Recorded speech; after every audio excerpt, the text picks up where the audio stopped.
এখন আমি আপনাদের সাথে 1.5 পাউন্ডের একটি নিরামিষ কেক ডেকোরেশন শেয়ার করছি।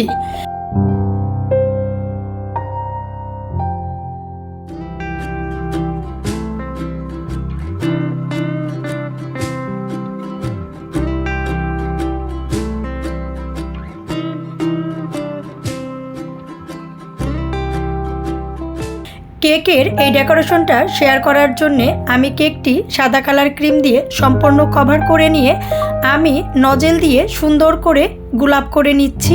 আমার সাথে থেকে দেখে নিন। যেহেতু নিরামিষ কেকটা সব জায়গাতে পাওয়া যায় না, আর কেক বানানো থেকে শুরু করে ডেকোরেশন পর্যন্ত দেখাতে গেলে বেশ অনেকটা সময় লাগবে, এর জন্যে আমি ডেকোরেশনটা শেয়ার করছি। আর নিরামিষ cake, mini cake, chocolate cake, cup cake এগুলোর সব রেসিপি কিন্তু আমি আমার চ্যানেলে এর আগেই আপলোড করেছি। লিঙ্কগুলো আমি ডিসক্রিপশন বক্সে দিয়েও দিচ্ছি, ইচ্ছা করলে দেখে নিতে পারেন। উপরের দিকের ডিজাইনটা সুন্দর করে নেওয়া শেষ। এখন একই নজেল দিয়ে আমি নিচের দিকেও সুন্দর করে বর্ডারটা দিয়ে নিচ্ছি।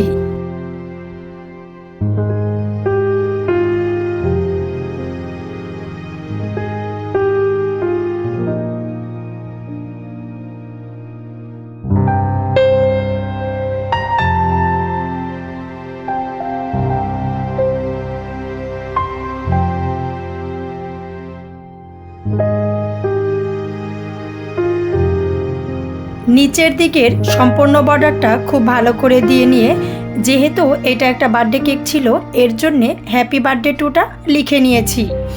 আপনিও কিন্তু নিরামিষভোজী হলে বা নিরামিষ কেক করে নিতে চাইলে আমাদের ভিডিওগুলো ফলো করে ঠিক একই রকমভাবে কেকগুলো বানিয়ে নিতে পারেন।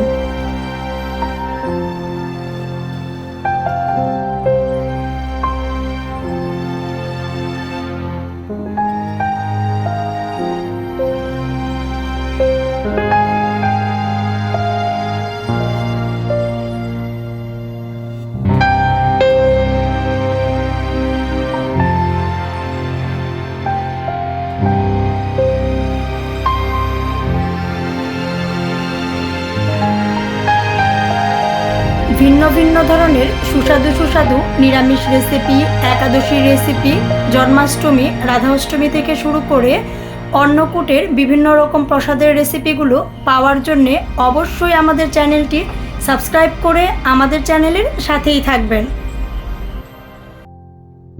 আমাদের চ্যানেলে সাবস্ক্রাইব করা থাকলে আপনি কিন্তু ভিন্ন ভিন্ন ধরনের নিরামিষ রেসিপিগুলো প্লেলিস্টে পেয়ে যাবেন।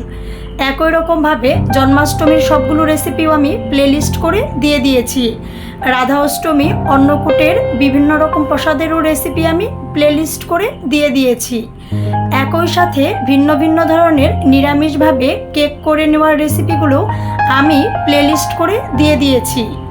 যারা নিরামিষভোজী বা নিরামিষ খেতে পছন্দ করেন তারা যদি আমাদের চ্যানেলের সাথে থাকেন, ভিন্ন ভিন্ন ধরনের নিরামিষ রেসিপি, কেক এগুলো কিন্তু আপনি সহজেই আমাদের চ্যানেল থেকে পেয়ে যেতে পারেন।